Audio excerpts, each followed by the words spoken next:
eno ye pulogulaamu yo lesson wiiki eno ku 3ABN TV. Kakasa nti Bayibuli kuli mu 5 akatabo ko ne bayiro okalire ku bigere bya Kristo nga tufeefetta ebyawandiikibwa. Lino ly'ebbanguliro lya Kristo mwatutendekera okumwesiga olwo ntubeera abeesigwa gy'ali. Lesson wiiki eno katuyigire ku bigere bya Kristo. Mukwano gaffe ali ku 3ABN tutwala omukisa guno okubuuzaako nti osiibye otya eyo ate n'okwebaza gy'obadde otuusaako engalo okuyita mu nnaku 6. Mu kiseera kino twebaza Mukama atuyambe okuba nga tuyingidde ekiwummulo kye ekya Sabbato, era gwali omugane tugamba nti Sabbiiti ennungi, Sabbiiti ey'essanyu, olunaku olw'ekitiibwa. Akubuuzaako nze Nasaani Matovu Munagomba, awangalye Musala Ssaabasajja eri e Buddu. Nina ettiimu kabiriiti wano, kusookera ddala ku luuyi luli tulina Maama Mrs. Lydia Mugalu okuva e Kanyonyi. Tusense nnyo okulaba. Tusaba ekisa ky'Omukama kyeyongere gy'oli. Amiina. Ate wakati wano tulina mukyala Musumba Yobu, Mrs. Margret Kimbugwe. You're most welcome. Mukama akwongere ekisa kye. Weewaawo. Tugenda kuba tutunuulira lesson eno etuumiddwa ekisuubizo. Manyi abamu muli omwebuuza nti kisuubizo ki wano kye tugenda okuba nga twetegereza. Naye byonna program lesson weekend tugenda kuba tubyetegereza. Lesson eno namba 8. Kale tunaba kweyongerayo mikwano gyaffe, abagenyi baffe, nsaba mukkirize embuuze ku mulabi waffe alirweke tugenda mu maaso. Eri omulabi waffe era omuwuliriza waffe nkulamusizaako mu linnya lya Mukama waffe Yesu Kristo. Amiina. Weewaawo. Abatulaba bannange mwenna gye muli twalamusizaako mu linnya lya Mukama waffe Yesu Kristo. Katusuubire nti ekitundu kino kinaggwera ojja naawe kuba olina kye weetwaliddemu.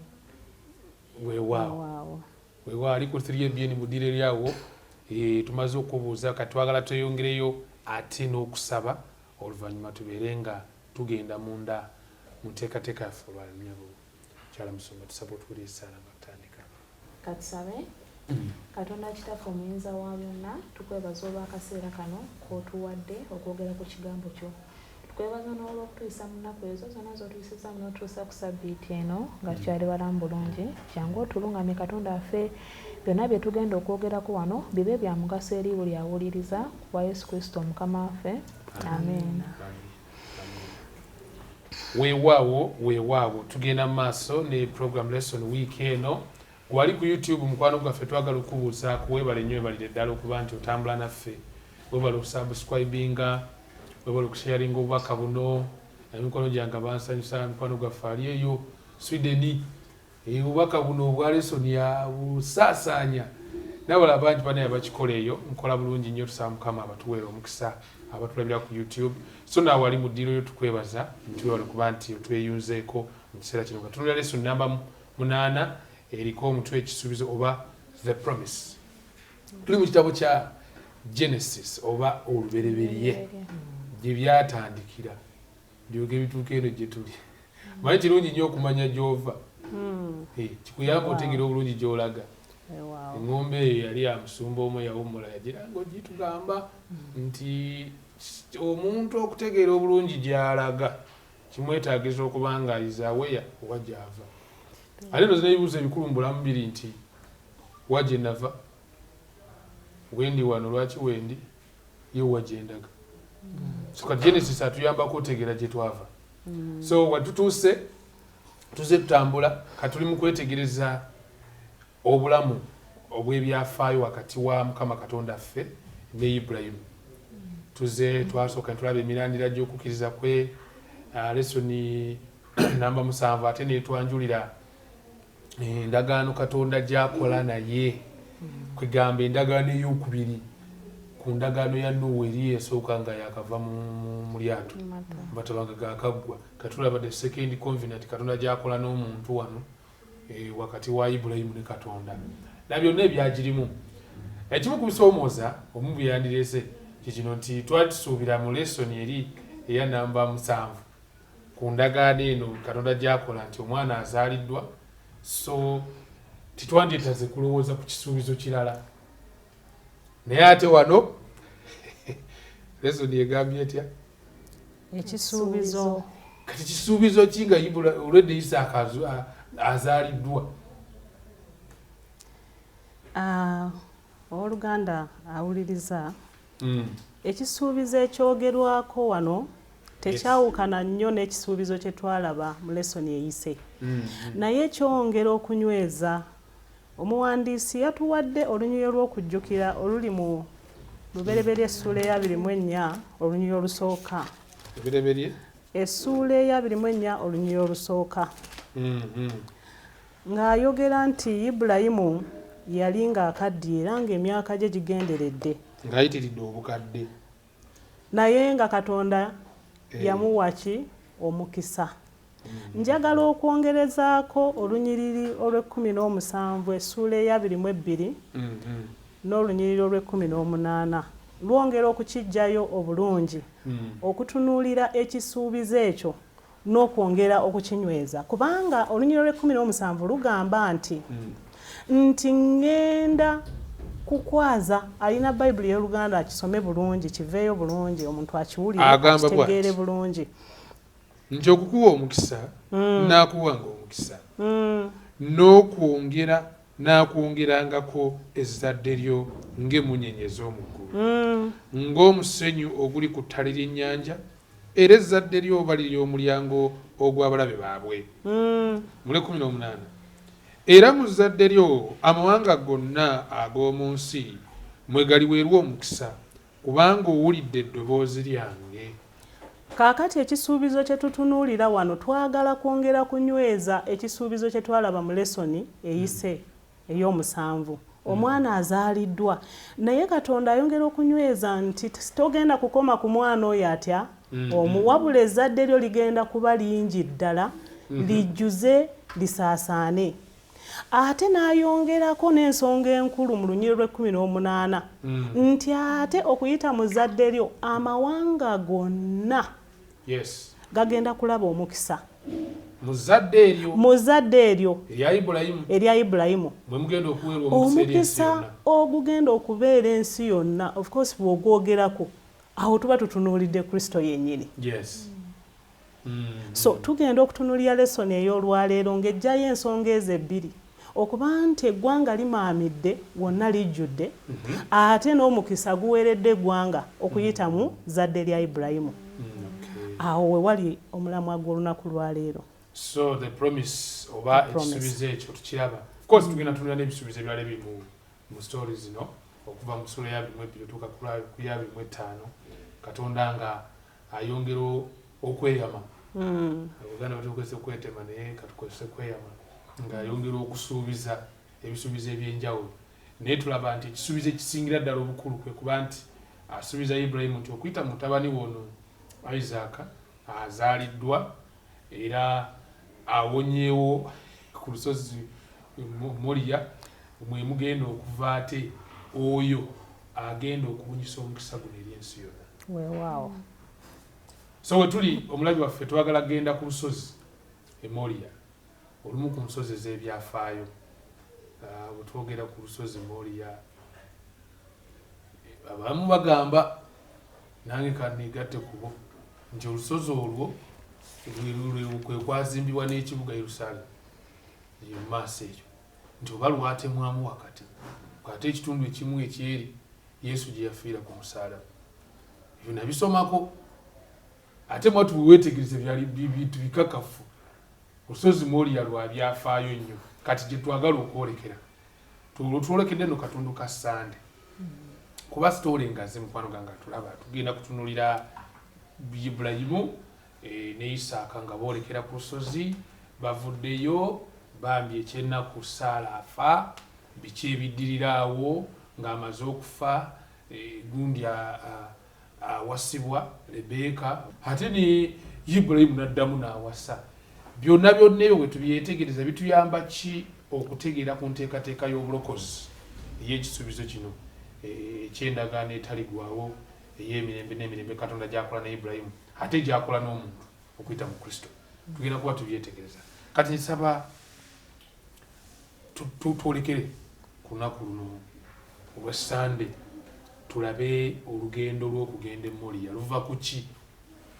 Mwana yazaaliddwa akuzeemu kati kuba omuno ataka okwetikira enku baakuze ate abantu bedda tebakola child abuse abantu baali balungi nnyo nga Ibrahim bwe tumusomako kati mwana watokula okwetikira enkwa tukkiriza nti emyaka gikuzeemuko ndoza tugambe abaavubuse abamutiini muvubuka kati tugenze ku katundu ako twala kwetegereza namba awali olusozi olugendo olwo kakati nze kyaye musomba ku luno olugendo luno bwe boogera ku lusozi olwo Moria ndowooza specifically tuba tutunuulidde Genesis chapter 22 ate mu chapter 22 muno mwe mujjira okwogera ku lugero olwaliwo eya 22 ng'eyogera ku tugiyite yali amutestinga yali amukema ekibugo byo Mukama bwe yagambira Ibrahim atwale ekigezo kye kijja okusingako okusinga okukema we yamuweera ekigezo ekyo eky'okutwala omulenzi ono okumuwaayo nga saddaaka ku lusozi olwo. Kati mu katundu kano akasande ekyo kye wadde boogerako ekigezo ekyo naki kye kyali kitegeeza na kyalina tugambe ki impact ki ku Ibrahimu ye ng'omuntu ate bw'amala n'akireeta nti ffe nga ffe ate kyatulinako tukiyigamu ki ekigezo kino kye yagenda okukola ki okusaddaako omwana we ku lusozi olwo Moria. Kubanga tugamba nti ekigezo kino kyekirimu kyenkana kyekyalinga ekigezo ekyali kisembayo nga climax yaabyo ebigezo byali awa Ibrahimu amusuubiza omwana amumuwadde mu myaka emikadde kwa Ibrahimu yali akuze ate amaze okulamu ate amugamba nti omwana ono mutwalo omukole ki omusaddaake kati simanyi kubanga badde boogera wano emabega eri tumanyi nti Ibrahimu yayinayo n'omwana omulala naye yagamba twala omwana wo omu yekkaani Isaaka si omwana wawe ekisuubizo oyo kaakati batuga nti ne Ibrahimu naye yafuna ebirowoozo bingi nnyo kubanga mu kyo nti yali kikontradictinga n'ebiragiro bya Katonda bye yeetaaga Katonda yali tasaba saddaaka z'abaana kuziwaayo naye mu nsonga eno amugamba nti mukole ki muweeyo mumpe mwagala kati akaseera ne Ibrahimu naye ne kamufuukira akazibu ennyo olw'ekirowoozo ekyo naye baatugambye nti olw'okubanga Ibrahimu yali amanyi Katonda ki gwakola ki gwaweereza kubanga najjukira nti okusooka Katonda yennyini ye yamuwa ki omwana ono ate Katonda y'omu yasazewo akomewo akole ki amusabe amwagala era naye kiyakola kwe kuliisa eddoboozi lya Mukama nga bwe lyali agenda akola ekyo Katonda kyakoze eki kyamusabye okukola n'akwata Isaaka we n'amutikka enku ne boolekera ki olusozi gye yali amugambye okugenda okola ki okumusaddaaka naye era n'olwadde boogera nti baba bali mukubu batambula omulenzi amubuuza nti naye endiga gye tugenda okuwaayo eriwa nga kiraga nti ansa ya Ibrahimu wano gye yagenda ng'amuwa buli we yamubuuzanga ng'amugamba nti Katonda yennyini yakola ki ajja kwewa ekyokola ki ekyokusaddaaka tuba kivunula kyekyo ajja kwewerayo omwana gwendi kwegamba nga kiringa nti Ibrahimu olwedde yali amanyi nti byonna abikola ku lwa Katonda era kiri mu maanyi ga Katonda buli kimu ganga liga nti ebyange byonna mbitadde mu mikono gyani gya Mukama yamanyi tugende ye y'anaamanyi ekyokukola ki ekyokusalawo naye nga main event ku lusozi luno Moria lwali lwa kusaddaaka Isaac ekigezo kyali climax yeyo yawa olyanza okwebuuza ekibuuzo ndowooza Mukyala Mugalu ngenda tuyambako ekibuuzo kigamba nti why test lwaki Katonda ageza omusajja ono Ibrahim kubanga n'okumugamba obugambi nti va mu nsi yanyu nze ndaba kigezo era omusajja bw'akiyita ezo maxi tutuuse omusajja akuze balina omukyala naye akuze tebalina mwana Katonda ate mukubakema nze kangambe nti n'addamu n'abageza kwe kubawa ekisuubizo n'okubawa ekisuubizo ky'omwana nga bakulu nze ndaba ali mu kubagezesa gwe tokiraba kituufu omuntu okubaga oli mu myaka 6 oba 7 mukyala bamukinaana really Bible egamba nti yalina her womb was dead yali takyasobola kufuna olw'emyaka n'omusajja naye yennyini yali era waatuuse nga naye era aweddeko nebagaye nti yali ayitiridde kati ebigezo bino byonna mu bisuubizo ate again omwana azaaliddwa ate nawe era amuga nti mutu lwaki amukema okutuuka awo ekyamazima nga sinaba kutuukira ddala ku ansa gyonsabye ate nga ngenda kugiddamu sitole bagituwadde naye waliwo akantu kenjagala okugjayo nti Ibulayimu yalina enkolagano ey'enjawulo ne Katonda eteri ya bulijjo. Ndaba ng'omusajja ono yalinga anyumya ne Katonda n'atuuka n'okumumanya enjogera ye n'eddoboozi lye bwe likola ki bwe liri nti bw'atuuka okumusaba ebintu muganda wange yakiggyeyo bulungi nti omusajja ono yalina enkolagano ne Katonda naye bw'atuuka okumusaba ekintu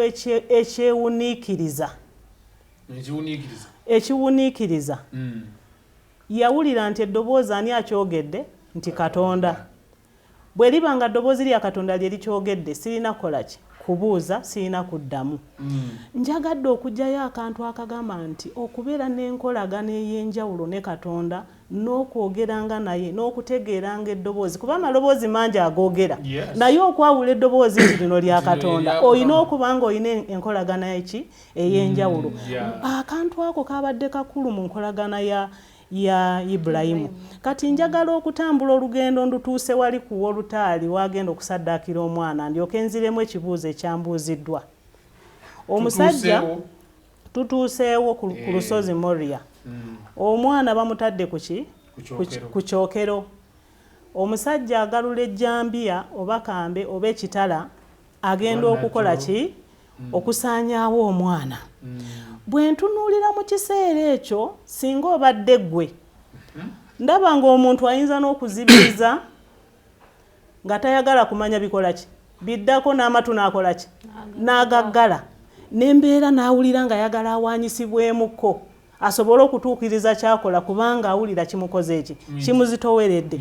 Naye neewuunya enkolagana ya Ibulayimu nti nde mu kaseera akazibu bwakafaanana kato connection ye ne Katonda yasigala ng'eriki akyali ready okuwuliriza Katonda mwetegefu amaaso agatadde ku saddaaka naye awuliriza Katonda wamuyitira ti Ibulayimu era olw'okuba connection yali tekutukangako amangu akiwulira era ali ready okutwala instructions Katonda zamugamba nti omwana tomukola ki tomutta. Naye nziramu ekibuuzo kyogambye lwaki amukema okutuusa awo ansa baagituwadde kuba ekikema ekyo kyali kinene bw'oba wetegereza ekisooka ono omwana Katonda yamusuubiza nti yagenda okuvaamu eggwanga ezzadde ddene kati bw'oba omugjeewo ekisuubizo kiri kiba kikyabayindinga kinaatuukirira. Era Ibulayimu okutuuka okuwaayo omwana ono ye yeesigamye ku kiwa kibanga n'ekisuubizo kiri kye basuubiza. Waliwo okwebuuza kungi omuntu kwafuna n'abuuza lwaki Katonda yandimuwadde ekikemo ekifu lwaki yamuwaayo ekirala ekitali ekyo. Era ansa awo wennyini wentuuse kati Katonda yamanyi bwagezesa abantu be okusinziira ku nkolagana ye n'abantu be n'ebintu by'abayagala okuluubirira. Tuyinza obutatandika kupimira Katonda nti lwaki okugeza bwe kutyo naye twagala okugjayo ekirowoozo nti biki ebyavaamu tulyoke tutuuke ku ansa kubanga bw'osoma olunyiriri lwe twasomye lugamba nti ezzadde lyo amawanga gonna ganaaweebwa omukisa okuyita mu zadde lyo kubanga owulidde eddoboozi lyange. Katonda yali akyayagala okwongera okukakasa nti omusajja wange akyampuliriza omusajja wange akyatambudde okutesitinga kwonna Katonda aba ayagala kulaba obuwulize bwaffe bwenkanawa. Kati njagala n'okugjayo akantu akalala mu katundu ako. Omuntu ayinza okugamba nti bwenjiga tesiti n'enjiyita olwo nga Katonda muwangudde. Era okusinziira ku byenkoze obviously naye abadde alina okumpa amayinja nampa tiiki nempitawo njogera ku bikolwa. Ibulayimu bw'amala okutuuka ku nsonga eno ey'okuwangula test tulaba nti ate kisa kya Katonda kyekyatuukiriza byonna, kubanga Katonda yennyini yaleeta saddaaka ey'omwana gw'endiga gye tulaba eyimirirawo mu kifo ky'omwana. So mu katundu kano twalabye Katonda ng'atesitinga omutima gw'omuntu okulaba nti ddala obuwulize bwe bufaanana bye. Ebigezo byonna bye tuyita mu Katonda yennyini abibeeramu, abireka bibeerewo, ate n'abibeeramu, ate n'atusobozesa okubiwangula, ate olw'ekisa kye n'atulokola okubivaamu. So kiki awo challenge gye nalabye ng'omuntu ky'olina okukola mu bulamu bwo kye kino Ibulayimu kyatulaga. Kkiriza, gonda, kubanga byonna biri mwani mu Mukama. Ye mutandisi waabyo ate ye mukomerero wa byonna. So tulaba ekisa kya Katonda, tulaba obuwulize omwana w'omuntu Katonda bw'amwetaaza, ne tulaba nti ate n'okulokolebwa bwe kuliwo kwa kisa kya Katonda, kubanga ye nannyini byonna. Weewaawo. Tweyanza nnyo, tweyanza. We tutuuse kati twongedde okufuna ensonga lwaki Katonda yasiima awe Ibulayimu okugezebwa okwenkana ddaawe. Okutali kwangu n'akatono oba okufumiitirizaako. Manyi bw'okisoma kungulu oyinza okiraba nga sitoori. Naye nga bagambye okukwata omwana w'omuweeyo. Si kintu kyangu, era abasinga obungi awo ayinza ogera eddoboozi si ya Katonda. Katonda awalabika si yayogedde. Naye kwegamba kwali kugezebwa kw'amaanyi, wabula ffe kitwongedde okuzuula nti wano Katonda yali agala naffe abalijja atukakase nti omwana Ibulayimu ono nali nawe mutuusizza. Omanyi Ibulayimu okuva eno emabega waliwo ensobi nnyingi ze yali ajja akola, ndoza namwe muzisomako. Yes. Era nga Kanesita naye yandibadde adda ebbali n'agamba wakati ono gw'oyagala okufuula jjajja w'abakkiriza ono omusajja akwegaanidde Emisiri n'agamba nti ono si mukazi wange. Mujjukira omusajja agenze afunye ne Agari amwagadde kubanga mukyala wa mugambye. Can you imagine? Bintu bingi nnyo bye wandibadde otunuulira n'oga omusajja ono does not deserve to be tatagwanira, teyandisaanidde kubeera jjajja w'abakkiriza. Naye nange kanyogereko kino nti ekigezo kino ffe abalaba ebigambo bino abali ebbali, kankuba ekifaananyi bamalayika bali mu ggulu beetegereza ebigenda mu maaso wakati wa Ibulayimu ne Katonda, ne Sitaani ku luuyi luli ali awo agezaako okuvunaana kuba yalomba baganda be, ali mu kugezaako okuvunaana Ibulayimu. Ku kigezo kino Katonda akakasa Sitaani nti ono omusajja wange, awulira eddoboozi lyange. Era ekigezo kino kituyambako okwongera okitegeerera ddala nti Ibulayimu Katonda yali amutuusizza ku ddaala nga kyayogera kyakola.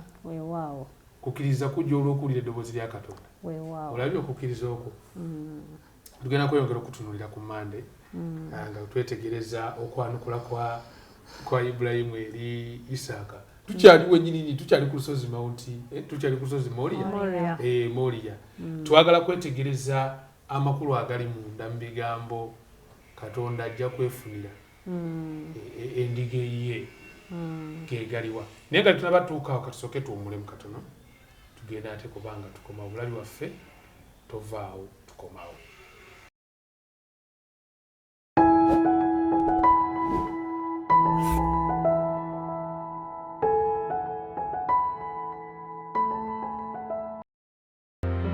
Nendaba malayika omulala ng'abuuka mu bbanga ery'omu ggulu ng'alina enjiri ey'emirembe n'emirembe okubuulira abatuula ku nsi na buli ggwanga n'ekika n'olulimi n'abantu. N'ayogera n'eddoboozi ddene nti mutye Katonda, mumuwe ekitiibwa kubanga ekiseera eky'omusango gwe kituuse. Mumusinze yakola eggulu n'ensi n'ennyanja n'ensulo z'amazzi. Ne malayika omulala owookubiri n'agoberera ng'ayogera nti kigudde, kigudde, Babuloni ekinene ekyanywesa amawanga gonna ku mwenge ogw'obusungu bw'obwenzi bwakyo. Ne malayika omulala owookusatu n'agoberera ng'ayogera n'eddoboozi ddene nti omuntu yenna bw'asinza ensolo n'ekifaananyi kyayo era bw'akkiriza enkovu ku kyenyi kye oba ku mukono gwe, oyo naye alinywa ku mwenge gw'obusungu bwa Katonda. Mu kiseera kino weetaaga amagezi agava ku nsulo ey'obulamu osobole okweteekateeka olw'ekyo ekijja eri ensi. 3ABN ezzegawanye okuwa essuubi eryo gyekuumireko. Omulungi mukwano gwaffe ali ku 3ABN awo mu ddiiro lyo tukwebaza kuba nti otambula naffe naawe yakatweyungako. Tuli ku lesson namba 8. Tuli ku lesson namba 8. Tuli mu kwetegereza ebyafaayo ebisembayo ebya Ibulayimu. Ebya Ibulayimu mu Bayibuli. Nga we tuli ku lusozi Moriya tulaba nga Ibulayimu ayambuka ne mutabani we Isaaka. Bali abasatu abaddu abalise wansi. Bino si byabwe. This is family issues. Nakusatu badde batambula kati batandise okwambuka. Enkuba zirina omuliro banagukuma nabyo oba mayinja bagalina nga bagenda okukuma ekyambe weekiri naye ekibuuzo kiri nti sebo taata Ibulayimu nze mbuuza mutabani we Isaaka kati ate omwana gw'endiga bulijjo gutuwaayo ku luno guli eri waggulu gye tulaga kibuuzo omukyabi kitwagala twanukulwe ate tweyongereyo mu maaso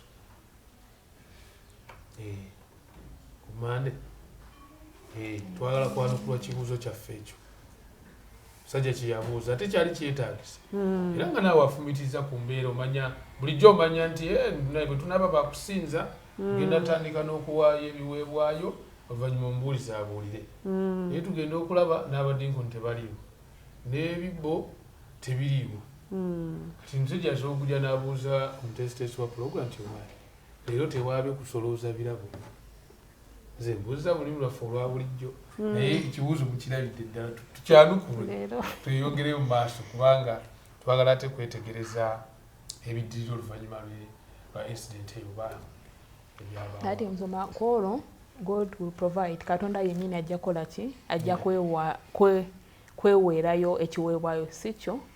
Kakati bwe badde bannyonnyola wano olwo nga boogambye bambuka bakutte buli kimu ekyetaagisa naye enkota ezikola ki emenya endiga ey'okuweebwayo tekola ki teriiwo. Omunnyonnyozi yabadde annyonnyola wano n'agamba nti Isaaka ekibuuzo ekyo agenda n'okukibuuza nga muli atandise okukankanamu.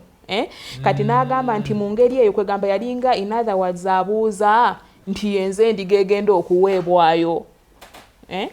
Omunnyonnyozi yabadde ayogera n'omukomentary nti ajuza laba bambuka bagenda naye kino tekiriiwo n'addamu n'abuuza nti naye endiga ey'okuweebwayo nga tekola ki nga teweebwayo koganaga nti in other words nga muli naye alinga atandise okukola ki okutyamuko tebanga yenze gwe bagenda okuwaayo.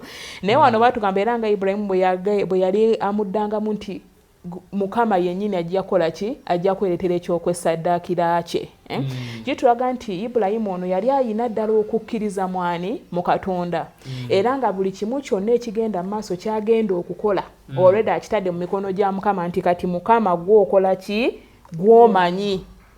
Ye ayambuka amanyi kyagenda okukola nti bamusabye ki mwana gwe bagenda okuwaayo tannakakasa naye ng'alinga atandise okukola ki okukakasaamu naye ng'akyamugamba nti ebyo byonna Mukama yakola ki yamanyi.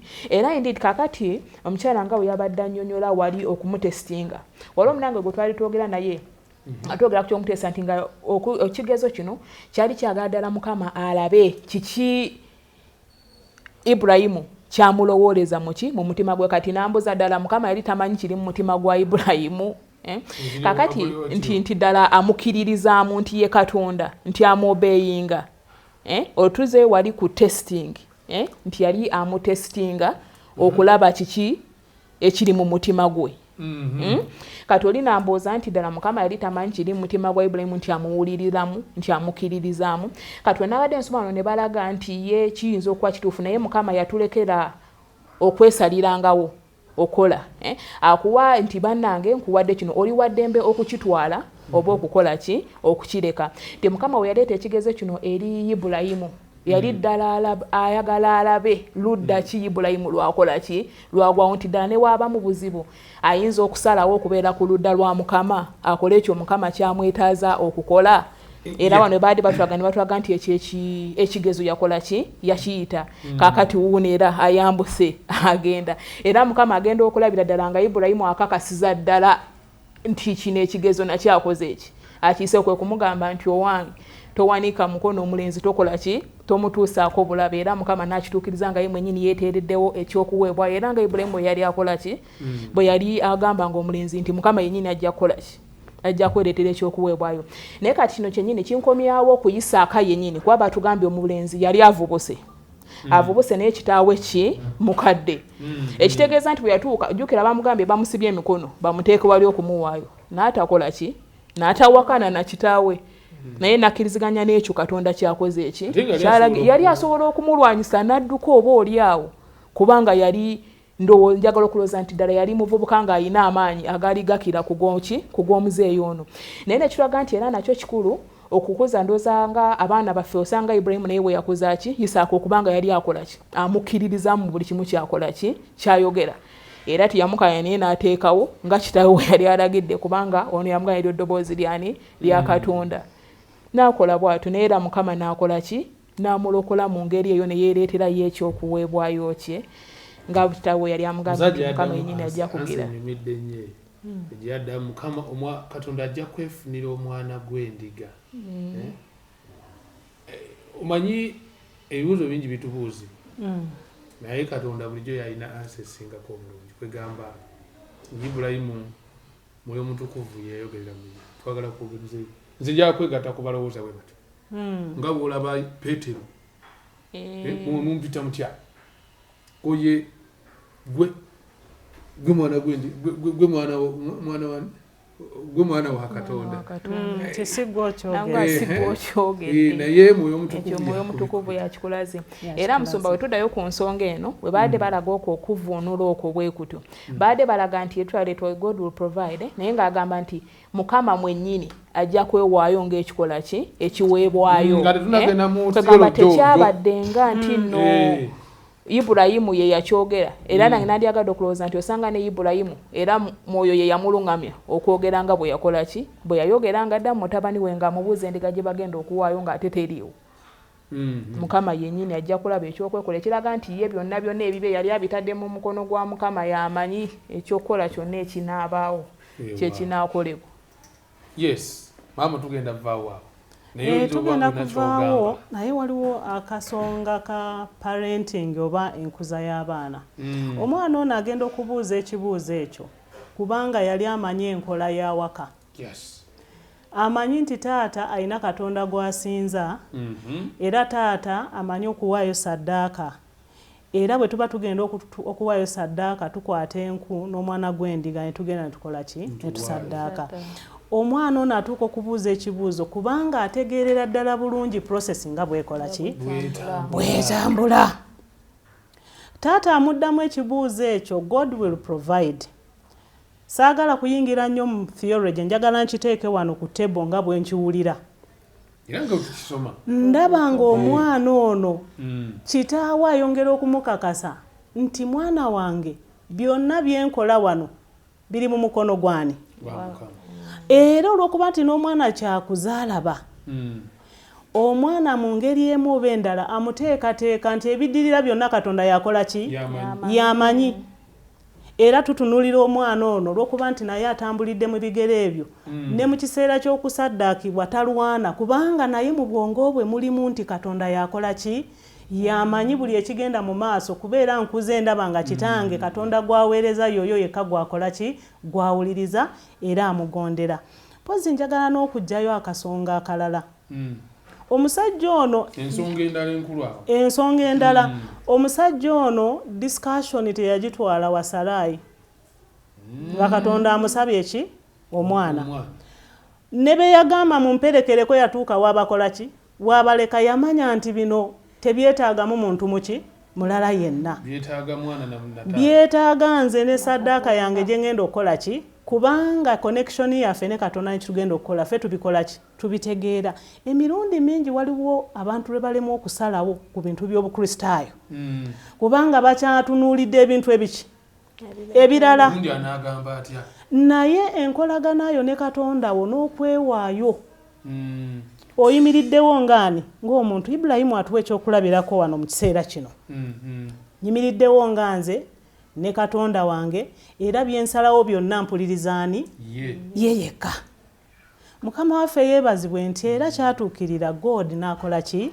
Katonda na providinga ebigambo ebyayogerwa ne birabika nga bwe tugenda okwongera okubyetegereza nga saddaaka pozze n'akantu akalala kenjagala okujjayo Isaako ono alina ebifaananyi bibiri era mbadde ngeno kibuuza nti naye wano ku ndiga eno eweebwayo oluvannyuma ne Isaako ono asooka okuba nga aweebwayo nze njana kukkiriza nti aweereddwayo kuba biri bano endiga eno ne Isaaka aliwo atugirayo ekifaananyi eky'omununuzi Yesu Kristo ekiri mu lunyiriri lwe twasomye olw'18 amawanga gonna okukola ki okuweebwa omukisa okuyita mu zadde eryo tutunuulira ne tulaba Isaako ono okukwatibwa n'atalwana n'ateekebwa ku kitindiro agenda aweebweyo nga saddaaka ndaba ng'ayimirirawo mu kifaananyi ekyo ekya Mukama waffe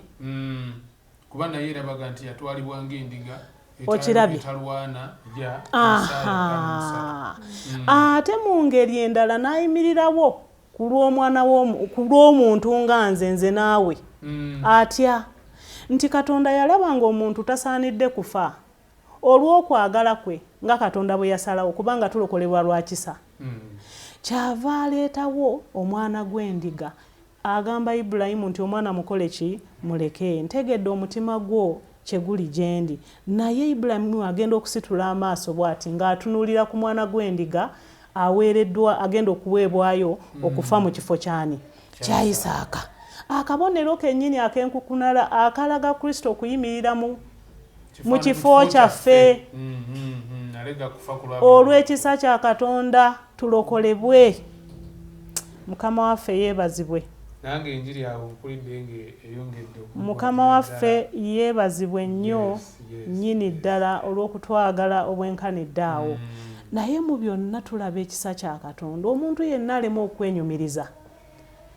enteekateeka ye yonna ey'obulokozi tulaba nga Katonda byonna yabikola ki yabikola kwegamba ne wantu wano Mukama atumwebaza nze nange wankutteko nnyo sharing yange oba kyenandijja kugabana nti mayindi ya Isaaka okulowooza kwe n'okwa kitaawe kussa kimu amiina nga bwe tulaba nti Katonda kitaffe n'omwana Yesu Kristo era Yesu yaganize ne kitange tuli atya omu obalaba nga bassa kimu era ekyo abazadde Omukama atuyambe ngaafe abamasaka bwe twogera nti twetaaga otendeka abaana baffe nga bwe tulowooza Katonda nga bwe tumukkiriza nga bwe yatubikulira okukkiriza okwo naffe abaana baffe babeerenga batubakola ki bakutwala balemengayo byabataata ebyokusiibayo ku kyaki ako kaleetedde bazadde bannaye osobola okalowoozaako naye ate Musumba era yetuddayo ku sayidi ya Ibulayimu ku ssaawa eno ng'agaludde ekisa agenda okusala omulenzi omutwe Mukama ayogera mugulu amugamba ebyo byonna byamutegeeza alaba endiga baatugambye nti ku kaseera ako kennyini naye bwe yategeerera obunene bw'ekisa kya Mukama kwegamba olaba nti newankubadde nga ffe tulaba olugero nga oluzimbagatayo eri Ibulayimu naye ate mu kyo agenda kweyongera okulaba obulungi ayongera n'akajjayo wano mu Yokaana 8:56 waayogerera dda nti Ibulayimu yalaba olunaku lwange n'asanyuka kwegamba wadde ekigezo kibadde kiwanvu ng'olusozi naye waatuuse ku ntikko kati alengera bulungi nnyo olunaku lwa Kristo n'awulira essanyu kugezebwa ate munaye kuba kuteekateeka awo nno wennyongera okusanyuka bwennyongera okusanyukira ebitabo bino ebibiri abamu baagala okwawula ekitabo ekikadde kino endagaano enkadde kuki kumpya naye laba omusajja Yokaana wano nga Yesu ayogerera ddala Yesu Kristo yennyini nga yakola ki nga yayogera ajuliza nti Ibulayimu yalaba olunaku lwange luli ng'atunuulidde omwana gwani gwendiga n'asanyuka. Enjiri ey'obulokozi tugirabira ddala kuva mu ndagaano nkadde mpaka ku kuwunzikira ddala. Era Musumangayo wakitaddewo nti tetuyinza kumanya wa gye tulaga singa tuba tetutegedde bulungi wa gye tukola ki gye tuva. Kati mu ndagaano enkadde watulaga wa gye tuva. Wa gye tuva kyekiteedagisa tusobole okugenda mu maaso nga tutunuulidde awatuufu gye tudda. Olwo tumanya nakiki ekitwetaagisa okukola ne tumanya nti na bino byennyini Mukama byatugamba okukola waliwo abaabikola ekitegeeza nti naffe bikola ki bisoboka. Nulidde Isaaka n'atafa endiga n'efa. Njagadde nnyo ekintu ekyo nti gwebeera mulamu kasita nina agenda okufa mu kifo kyo. Kristo afa okufa kwaffe tetufune obulamu ate amanya kibi n'afuulibwa ekibi ffe tubeere obutuukirivu bwa Katonda mu ye. Mukama atwongere omukisa olw'ekyo. Tutwala kati genda kubiddirira tuvuddeyo eri kubanga ezzadde lino erya Ibulayimu bali tusuubiza ekisuubizo bakituwadde nate nti ensi yonna egenda kuweebwa omukisa okuyita mu zzadde lya Ibulayimu nga Mukama waffe Yesu Kristo. Naye ebiki ebiddirira tulaba Saala ng'afa, tulaba Isaaka ng'awasa, ate ne Ibulayimu n'addamu okuwasa. Lwaki okufa kwa Saala tukuyingiramu wano? Tukwogere katono nnyo tugende ku kuwasa kwa Isaaka. Okufa kwa Saala okwo yafa ne boogerako ku kufa kwe katono nnyo naye fokasi esinga mu gundi eyo bagiteeka kuwa ensonga enkulu kuwa we yakola ki we yaziikibwa. Kati ensonga enkulu gye tutunuulidde wano mu kufa kwa Saala batugambye yafiira ku myaka 27 nti ze yabeerawo gye yabeerawo oluvannyuma n'alyoka akola ki n'afa n'awummula. Olwo Ibulayimu agula ettaka kubanga batugamba nti yali talina butuuze mu gundi eri gye baali obwenkalakalira oba oli awo kubanga agamba yali mu nsi eri etaali yiye. Kaakati abagulwako ettaka asobole okufuna waanaaziika ki abantu be era nga Saala ye yasookebwa okuziikibwawo. Naye nga mu kyo kino baali batutegeeza nti yalina ekisuubizo kya Mukama mu bwongo bwe kubanga yali amusuubiza okumuwa ki ettaka ensi eyo ye n'abantu be abalimuvaamu bonna bonna. Kati agigula ekyo okuziika abafu bwe okukakasiza ddala obutuuze bwe ku ttaka eryo kubanga lyali limuweereddwa Mukama akifunye kiki ennyini kiki kugamba kiki emirembe gyonna. Kati agulawo okuziikawo Saala ng'era naye alina essuubi naye balimuziika n'abantu be bonna abalala afunira ddala ki obukakafu obwo kubanga ettaka lino lyali lyamuweebwa ani Mukama yennyini.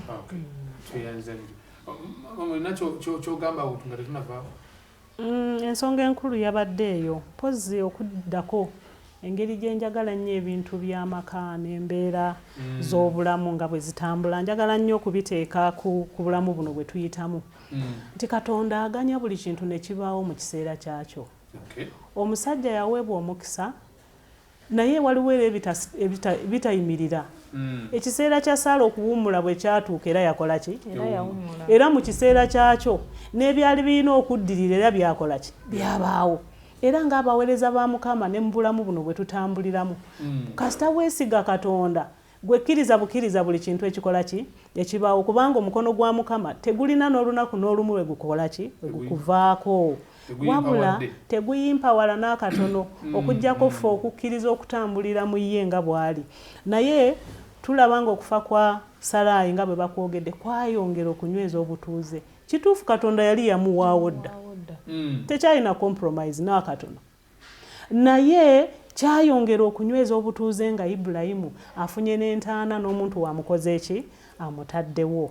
So twongera okulaba nga mu mbeera ezaffe ez'abantu okwongera okulaba manyi twagala nnyo okulaba ebintu bye tulabako ddala ne tukola ki ne tukakasiza ddala. Yensonga lwaki ne Katonda atugirayo ebintu ng'ebyo era bye tutegeera mu bwongo bwaffe nti omuntu aguze obutuuze era n'okukola ki n'okuziika n'akola ki n'aziika. So twongera okulaba nga Katonda ebisuubizo bye bituukirira ddala. Land gye yamuwa nga teyali ya bigambo byokka naye practically nga kyayolesebwa mu kufa kwa Saraayi. Tweyanza nnyo. Weewaawo. Tweyanze kati pozi n'okwongerezaako katono nnyo nti entaana eno egulibwa oba ekifo kino ekigulibwa okuziikamu mwe baziika Ibulayimu naye yennyini bw'aba afudde, mwe muziikibwa Isaaka naye bw'aba afudde, ne mukyala we Rebeka bw'afa era naye mwaziikibwa, Yakobo naye bw'ati we wamu bwe bamuziika, siba kiri, ne mukazi wa Yakobo we tumanyi obulungi Bayibuli gweteekako essira atali Laakeeri kozani Leeya era naye bamuziika omwo okulaga nti entaana eno yali yakuziikibwamu bajjajja ba Yesu Kristo abaasooka. Tukyali ku nteekateeka y'obulokozi mu sitole eno nga bweri.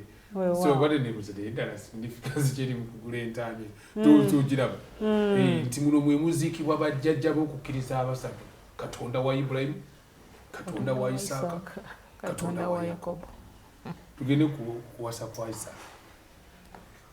Okuwasa kwa Isaaka kuno ba family life awo baagalawo nnyo. Awo twagalawo nnyo. Yes. Tulaba bambi Saara ng'amaze okufa. Taata atandika okulaba enteekateeka ey'okuwasiza mutabani we omukyala. Yes. Naye mu kuwasa kuno waliwo ensonga zenjagala okujjayo nti byonna Katonda Ibulayimu ng'ateekateeka byali mu Saala okusaba mpozi maama w'omulenzi ye Saala ate kaakati kati tulaba obukulu bwa marriage institution nti Ibulayimu bw'amala okutegeera nti omwana ono ow'ekisuubizo si bintu bya kusaaga, ensonga azitwala nga buli kintu kiri serious. Era omwana ono nnyina ng'amaze okufa tulaba nti yafuna n'okuwuubaala okw'enjawulo. Era taata atuuka okusalawo okugamba nti omwana ono mufunire omwami omukyala nga ayagala okuziba ne gaapu eyo erabiseewo, kuba kati omwana yali afunye ekiwuubaalo nga nnyina avuddewo. Naye ate era jjukira nti tuli mu kulandiza ekisuubizo kiri kye twayogeddeko, eggwanga eddene lirina okukola ki? Okuvaamu. Era ebiva mu kuvaamu multiplication kwe kufuna ki? Omukyala n'okuzaala abaana. Naye wano waliwo ensonga. Ibulayimu atandika tugende kuwasa ate kwa Ibulayimu. Ibulayimu bw'amala okukitegeera obukulu bw'obufumbo omwana we bw'agenda okugendamu, agamba newankubadde ndi eno e Kanani naye omwana wange ayina kuwasa mu bantu bali abategeera Katonda gwenkola ki? Gwensinza, si kulwa nga nnyonoona olulyo Katonda lwayagala tutambulizeemu. Awo nno waliwo akakunizo. Bawulidde kyogamba bategedde bagezaako nyongera okutanya. Waliwo akakunizo ku baana ba Katonda nga bagenda okutandika amaka. Kamadi azayagala kuwasa. Omwana wa Katonda yandibadde afuba nnyo okulaba nga atambulira mu lulyo. Ibulayimu ekyokulabirako kye yakola ki? Kye yatuwa. Nti leka kwetwalanga bw'otyo mu ngeri eya bulijjo. Katonda bw'abanga akulonze manya nti oli muntu waki? Wanjawulo. Ne byokola byonna olina okubikola mu ngeri ey'enjawulo. Era Ibulayimu atuuka okutuma omuddu we Eriyeeza agenda akola omulimu ogwo ogw'okufuna omuwala. N'omuddu ono yali yategeera dda nti mukama wange alina omuntu gw'akoleramu. Akolera Mukama. Ibulayimu amugamba mu linnya lya Mukama mw'oba otambulira, layira kyogenda kutambulira mu ki? Mu mukama wange. Eriyeeza atuuka gy'atuuse ku luzzi. Asaba Saala kubanga agisaba Katonda waani? Wa mukama wawe. n'omukyala gwe bafuna yo yennyini ali mu kukkiriza kwe kumu okwa Ibulayimu weewaawo kikulu nnyo ekyo ndowooza ka tukifunze nti bw'oba owasa si buli akulabikidde obulungi nti googa nti onalayika ye wuuyo olina kuwasa omwana muwala oba olina kufumbirwa omulenzi oyo oba okukkiriza kwe kumu ng'okwa Ibulayimu kubanga oyo mujja ofunira ebisuubizo ebiva eri Kristo bwe giri weewaawo kati twagala kuwunzika kubanga n'akadde kalabika katulumbidde ddala twagala kuwunzika neyo kuwasa ate okwa Ibulayimu tuyambika tuyambika okwasa okwa Ibulayimu okwo naye mali nsaba mpeyo eddakiika emu mbeeko kyenjogera ku bukulu bw'okusaba obukulu bw'okusaba kubanga ku bukulu bw'okusaba kuno baatulaze nga Ibulayimu yasaba ng'agenda okutuma omuddu we n'omuddu we naye n'akola ki n'asaba n'ateekawo n'ebisaanyizo byonna ye nga bwe yali abyetaaga ku luno Katonda si ye yakola ki si yabiteekawo wabula ono yabiteekawo alina okukola bw'atyo alina okuba bw'atyo alina okukola byonna n'abinnyonnyola ate Mukama we yabituukiriza n'ayisaawo nannyo n'okusinga essala ye gye yakoze eki gye yasabye ate naye n'atandika okwewuunya n'atya kakati ekyo nkindeetera ebirowoozo nti ebiseera ebisinga bwe tuba tusaba twegendereze na ssaala ki ze tukola ki ze tusaba ate tusabe nga ddala ekyo kye tusaba tukitegeeza nga ddala tukola ki tukyagala kubanga okukisaba nga tokitegeeza Mukama n'akikuwa ne kiyitawo ate ne kikufuukira ekikolimu oba oli awo mu Luzungu bagamba be careful what you ask for because it might be given kitegeeza oba tuli serious mu kusaba ate ne osaba ng'oli awo tokakasa ki ky'osaba kyegendereze kubanga kiyinza okukuweebwa naye awo nga tuvaawo nga tugenda kuwasa kwa Ibulayimu ndowooza kino kyo kikulu mulembe guno ekyobubonero nti si ye yandibadde omusingi omukulu ng'onoonya omubeezi obubonero ekyandibadde pointi ya Ibulayimu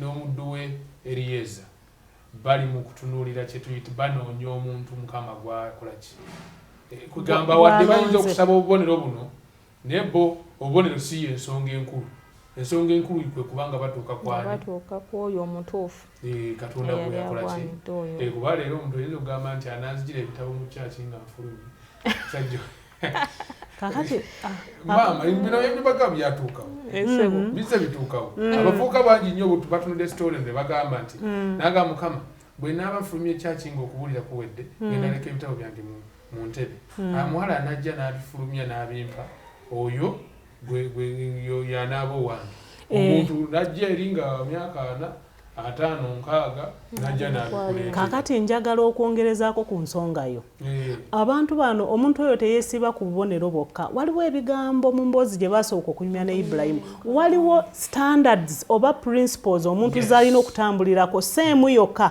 naye nga zitambulira mu layini y'obwakatonda atuuka n'omugamba nti singa omuwala anaalemerayo olwo mutabani we anaava eno akole ki agenda eri kyokka babagambye balina kubeera mu landi eno n'amugamba nedda omukyala gw'alina okufuna alina kubanga alina kukkiriza akole ki aveeyo eri ajja eno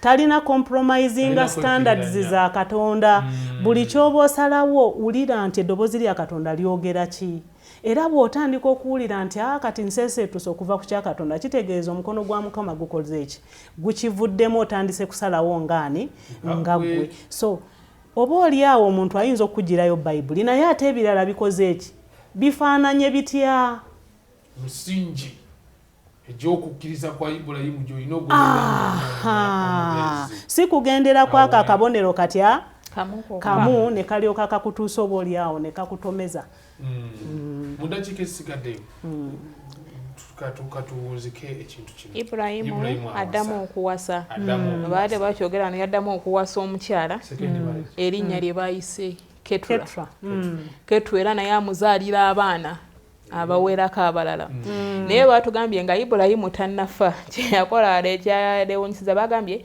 nti byonna bye yalina yabiwaani Isaaka abaana bano abalala Ketura be yazaala yabawa buwiiki birabo era n'abasindika bave mu nsi eno Isaaka gy'alimu beeyongereyo ewalala eri simanyi yali significance ki mukukola ekyo. Ekyo nno njagala kyongera okunyweza olunyiriri lwa 17 lwe twatandise nalwo nti Ibulayimu amawanga okusaasaanira amawanga nga kivudde mu nsigo ye twongera okikola ki okukiraba nti agenda ayala ebisuubizo the promise gye twatandikidde tulaba nga Katonda byonna bye yamusuubiza bikola ki bituukirira.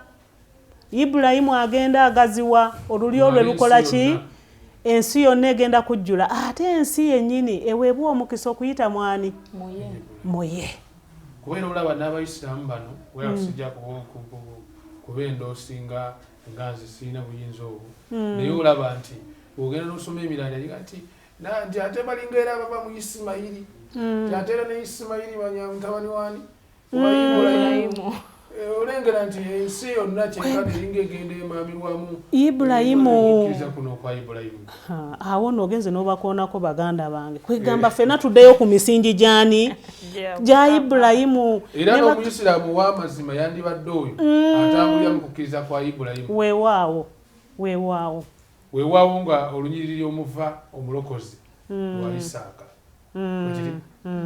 katwagadde tuwunzike nteekateeka eno tuweewaza mukwano gwaffe atulaba tutambudde naffe tulabye ebisuubizo ebiwerako naye nga biri wansi w'ekisuubizo nti Katonda yasuubiza Ibulayimu ngenda kuwa ensi yonna omukisa okuyita mu zadde lyo. Zadde lituliraba nga Yesu Kristo kubanga Yesu Kristo bw'ajja tumulaba nga azaalibwa mu lunyiriri olwo ate n'afa ku musaalaba n'ayanjulira ensi yonna obulokozi. Fakti Pawulo agamba nti mwe muli nga bwe muli Abakristo Bayonasaani ne butuddewo muli zadde lya Ibulayimu era muli basika ng'okusuubiza okwo bwe kuli. Bagalatiya 3:29. Era kati ffenna tuli baana ba Katonda olw'okukkiriza Yesu Kristo ezzadde lya Ibulayimu. Amiina. Maama tuweere essaala tuwunzikira. Kale katusabe. Katonda Kitaffe Ayinza Byonna tukutendereza tuggulumiza tweyanzizza kubanga Mukama otulaze ekisa kyo tukusaba otusonyiwe obutali butuukirivu bwaffe nga tuyize ku Ibulayimu jjajja ow'okukkiriza tweyanzizza olw'ebyokulabirako ebyo bye watteekerateekera olw'okutuyamba mu bulamu bwaffe tukusaba nno naffe otuyamba okutwala ekyokulabirako ekyo tutambulye mu bigere ebyo tubeere abawanguzi. Weebala olwa ssaddaaka ey'omwana wo Yesu Kristo omukisa ogwaweebwa ensi yonna otuyamba otusaasire Mukama tusobole okutuuka ku buwanguzi okuyita mu ssaddaaka eyaweebwayo tusobole okusikira obulamu obutaggwaawo ku bwa Yesu Kristo omulokozi waffe. Amiina. Tuyanza nnyo tuyanzege mukwano gwaffe ali ku 3ABA naawe abadde ku YouTube okuba nti otambule naffe okuva gye twatandikidde Lesson Weekend namba 8 tugiwunzikidde awo nga tumaze okulaba ekisuubizo ekyatuukira mu Yesu Kristo ezzadde lya Ibulayimu. Mukama abatuweera omukisa era tusaba ekisa kye ekitagerwa era ekitakende era kyeyongere gye muli.